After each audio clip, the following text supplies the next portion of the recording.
1951 সালে ভবানীপুর আসনটি গঠন হয়। পরে 1962 সালে এর নাম পরিবর্তন করে হয় কালীঘাট। 2009 সালে পুনরায় ভবানীপুর আসনটি গঠিত হওয়ার পর থেকে একচ্ছত্র আধিপত্য বিস্তার করে আসছে তৃণমূল কংগ্রেস।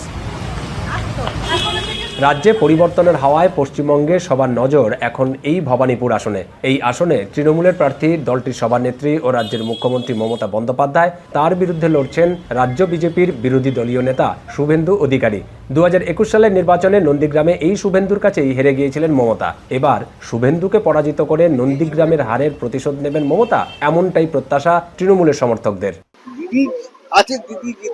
চাকরি অনেক আছে, স্কোপ অনেক আছে, আমাদের শিক্ষার দিক দিয়ে আমরা এগিয়ে আছি। আমরা দিদির লোক মমতা, মানে আমি এখানে শ্বশুর বাড়ি আমার, যেখান থেকে দেখছি তো দিদি সবকিছু দেখছি। দিদির ভক্ত, আমরা দিদি ভক্ত। দুবাই দিয়ে এসেছি, দুবাই দিয়ে দিদিকে ভোট দেওয়ার জন্য। 2011 সালে প্রথমবারের মতো ভবানীপুর আসনে জয়ী হয়ে মুখ্যমন্ত্রী হন মমতা। এরপর 2016 সালে বিধানসভা নির্বাচনেও বিপুল ভোটে জয় পান তিনি। মমতা শুভেন্দুর পাল্টাপাল্টি চ্যালেঞ্জে এবার সরগরম ভবানীপুর।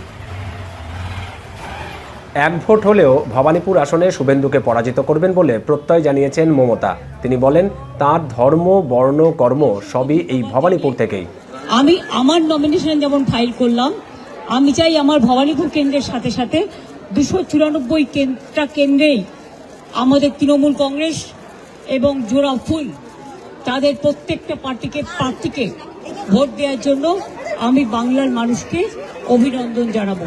এখান থেকেই আমার সবকিছু, এবং তাই ভবানীপুরের মানুষদের আমার ধন্যবাদ, আমার নমস্কার, আমার সালাম।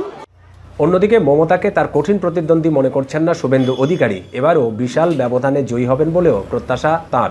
মিনিমাম 25,000 ভোটে আমি জিতবো। He is not my competitor, he is not my counter. আমি ওর সম্পর্কে কোনো কথা বলবো না পুরো নির্বাচন। নন্দীগ্রাম আন্দোলন, তার সঙ্গে শুভেন্দু অধিকারীর ভূমিকা সবাই জানে।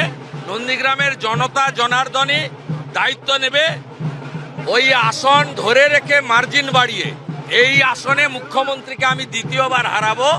ভবানীপুরের ভোটাররা মমতা শুভেন্দুর লড়াইকে ভারত পাকিস্তান ক্রিকেট ম্যাচের লড়াইয়ের সাথেও তুলনা করেছেন। এটা বলা যাচ্ছে না যে কে জিতবে। দিদি তো দিদির গড় এটা, আর সেখানে শুভেন্দুদা দাঁড়িয়েছে, বলা মুশকিল। দিদির চান্স বেশি, জোর লড়াই হবে।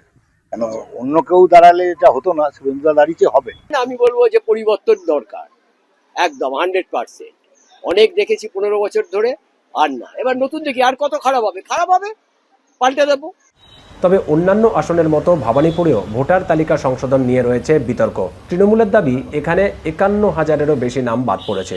অন্যদিকে বিজেপির দাবি পরিচ্ছন্ন ভোটার তালিকার পর ভোটের লড়াইয়ে এগিয়ে আছে তারা।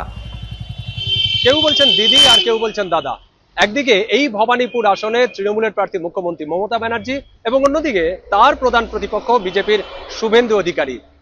এই কেন্দ্রে কে শেষ হাসি আসবে তা জানা যাবে আগামী 4 মে। দীপক দেবনাথ, এখন কলকাতা।